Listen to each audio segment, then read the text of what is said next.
Well, here I am back in San Francisco after a while, and this is more or less where it all started for me. I came to the I'm from France. I'm from Paris, France, actually. I came, not for the first time, but I came and spent the whole summer of 1985 in the United States of America, sorry. And this is the year everybody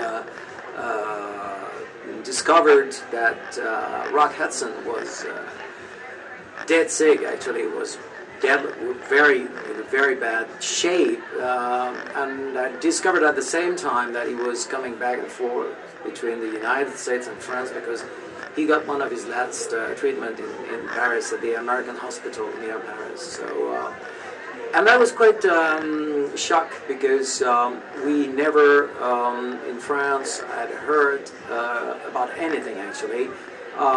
This was widely spread in the U.S. Medias, on TV, in tabloids, of course, everywhere. There was no internet back then, only for the army. And this is how I got aware. I was 22 back then. And I visited the U.S. I spent a lot of time in Washington, D.C., but then I came over to the West Coast for the first time back then, to San Francisco, where I was welcomed by the sister of my brother's ex-wife. I know it's complicated, but you know, San Francisco had been severely hit, you know, by the epidemic. So I discovered a whole world of, you know, fear, and people were really completely distressed by the situation. And it came as a shock for me because, you know, my idea, well, I had come to San Francisco like to party and to have fun. And I discovered that everybody was more or less, you know, not going out anymore. It was like very, very shocking, you know, and everybody was so concerned.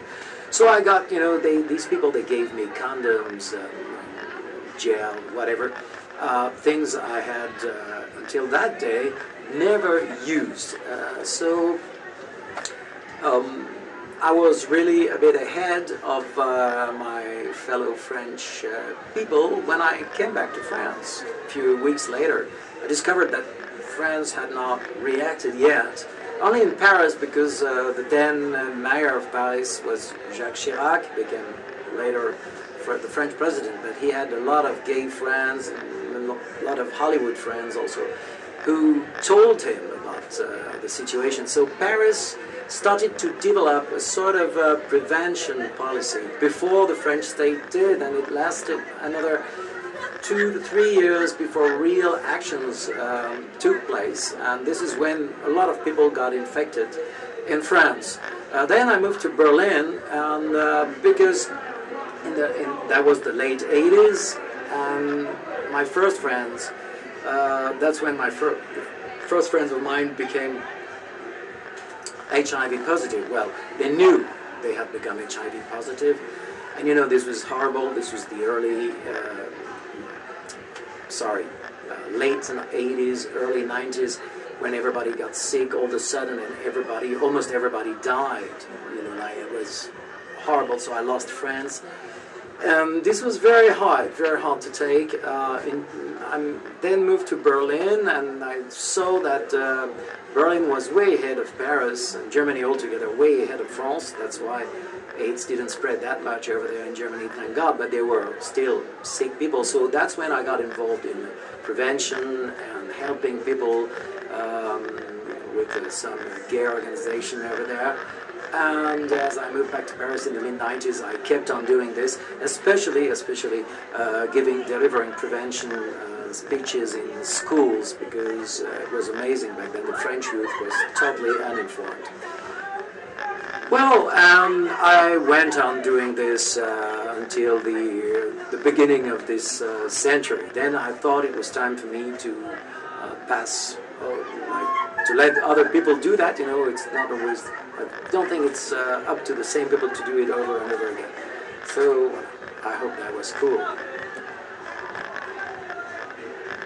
And well, I think I'm done. I don't want you to get tired. I thank you for this video. I think it's interesting to collect, you know, those stories and stuff, because yeah, it's spanning now over 30 years, and I've been there, I must say, from the very beginning, almost, because we don't really know when it all started, actually. And I'm sorry if I didn't look all the time in the camera. I'm not so at ease with the media, okay? Well, thank you, and I hope I'll see you soon again, and thanks to all the guys and people here, guys and girls, doing prevention works. It's very important. Let's keep on fighting. Thank you. Au revoir.